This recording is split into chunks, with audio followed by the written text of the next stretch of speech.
राजनीतिक विश्लेषक के तौर पर रुद्र प्रताप सिंह हमारे साथ जुड़े। रुद्र जी, देखिए, आपने सभी को सुना, सभी राजनीतिक पार्टियों के मुख्य जो चेहरे यहाँ पर बैठे हुए सबको सुना, लेकिन इस चुनाव में एक मुद्दा भ्रष्टाचार, रोजगार, ये सब तो गूंजे ही, विकास, सारे मुद्दे गूंजते हुए नजर आए। और सबसे दिलचस्प था गोहाना की जलेबी, जो कि चर्चाओं में खूब रहा है। बीजेपी ने तो चुटकी भी ले डाली कि भाई जलेबी की फैक्ट्री कहाँ होती है।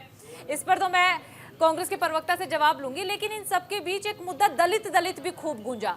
बीजेपी ने इशारों में कुमारी सैलजा को ऑफर दे दिया और एन वक्त पर अशोक तंवर बीजेपी का साथ छोड़ करके, जो कि दलित चेहरा है, कांग्रेस पार्टी में शामिल हो गए। पुराने आंकड़े भी मैं आपको बताऊंगी।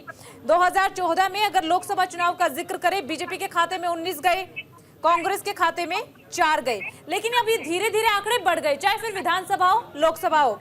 2014 की विधानसभा में बीजेपी के पास पहुंचते हैं 20 और कांग्रेस के पास 27। 19 में बीजेपी 51 और कांग्रेस पहुंच जाती है 25 पर। कांग्रेस का आंकड़ा तो बढ़ता जा रहा है, लेकिन बीजेपी का घटता हुआ नजर आ रहा है। 2024 लोकसभा चुनाव में भी दलित वोट बैंक ने बीजेपी को 24% वोटिंग परसेंटेज रहा है और कांग्रेस का जो रहा है वो 68। तो इस बार विधानसभा में क्या लग रहा है?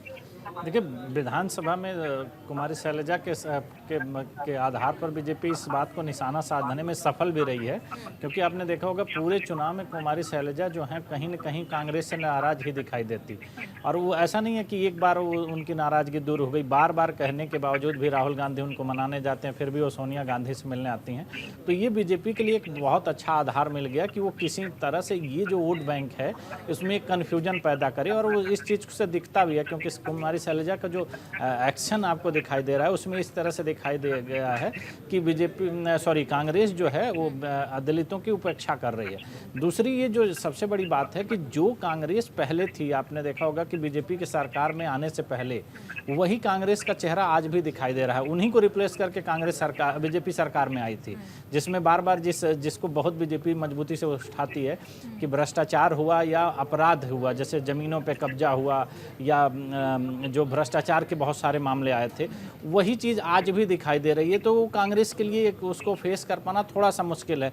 वहीं दूसरी तरफ कांग्रेस के पास जो किसानों का, पहलवानों का या रोजगार का जो मुद्दा है वो बड़ा मजबूती से, लेकिन इन सब के बावजूद जो सबसे अहम मुद्दा इस पूरे चुनाव में होने वाला है वो है आपसी कलह। वो दोनों साइड से, ऐसा नहीं है कि वो कांग्रेस की तरफ ज़्यादा है या बीजेपी की तरफ कम है। आपने देखा होगा कि बीजेपी के ऐन मौके पर तंवर जाते हैं कांग्रेस की तरफ, या बहुत सारे ऐसे नेता हैं जो सैनिक के मुख्यमंत्री बनने से नहीं खुश हैं। वो अलग बात है कि अभी बीजेपी मजबूत है तो इसलिए उनकी आवाज़ें उस तरह से मुखर होकर नहीं आ पा रही। बहुत सारे लोगों के टिकट कटे हैं तो लोग बागी होकर के चुनाव लड़ रहे हैं। तो इस बार पूरा अगर आप हरियाणा चुनाव को देखेंगे तो बड़ा असमंजस की स्थिति में बनी हुई है। कोई इस बात को कहने के लिए अभी स्पष्टता से नहीं कह सकता है कि सरकार कौन बना रहा है।